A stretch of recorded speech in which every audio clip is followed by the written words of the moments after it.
ನನ್ನನ್ನು ನೋಡಿದಂತ ವಿಧಾನ ಹೆಂಗಿತ್ತಂದ್ರೆ, ಸರ್ ನಿಮ್ಗೆ ಐಶ್ವರ್ಯ ರೈ ಗೊತ್ತಿಲ್ವಾ?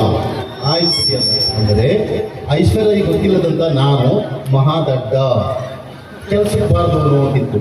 ಇಮಿಡಿಯೇಟ್ ನನ್ಗೆ ಅನ್ಸಿದ್ದೇನಂದ್ರೆ, ಐಶ್ವರ್ಯ ರೈಯನ್ನ ಈ ತರದ ಮಾಧ್ಯಮದವರು ಮೈಕ್ ಒಂದು 16 ಮೈಕ್ ಇಟ್ಕೊಂಡ್ಬಂದು ಮುಖದ ಮುಂದ್ಗಡೆ ಇಟ್ಟು ನಿಮ್ಮ ಸೌಂದರ್ಯಕ್ಕೆ ಕಾರಣ ಯಾರು ಅಂದ್ರೆ, ನಿಮ್ಮ ಕೇಶ ಸೌಂದರ್ಯಕ್ಕೆ ಕಾರಣ ಯಾರು ಅಂತ ಹೇಳಿದ್ರೆ, ಅಮ್ಮ ನಮ್ಮೂರು, ನಮ್ಮ ಚಿಕ್ಕಪ್ಪ, ನಮ್ಮ ದೊಡ್ಡಪ್ಪ, ನಮ್ಮ ಅಜ್ಜಿ, ನಮ್ಮ ತಾತ, ನಮ್ಮ ಕಡಲು, ನಾನು ಓಡಾಡಿದಂಥ ನೆಲ, ಈ ಪ್ರಕೃತಿ, ಇಲ್ಲಿನ ಮರಗಳು, ಇಲ್ಲಿನ ಗಿಡಗಳು ಅಂತ ಹೇಳಲ್ಲ, ಲಕ್ಸ್ ಅಂತ ಹೇಳ್ತಾರೆ.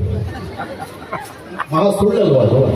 ಲಕ್ಸಿಂದ ಮಾತ್ರ ಅಷ್ಟು ಅಂದವಾಗಿರ್ಲಿಕ್ಕೆ ಸಾಧ್ಯ.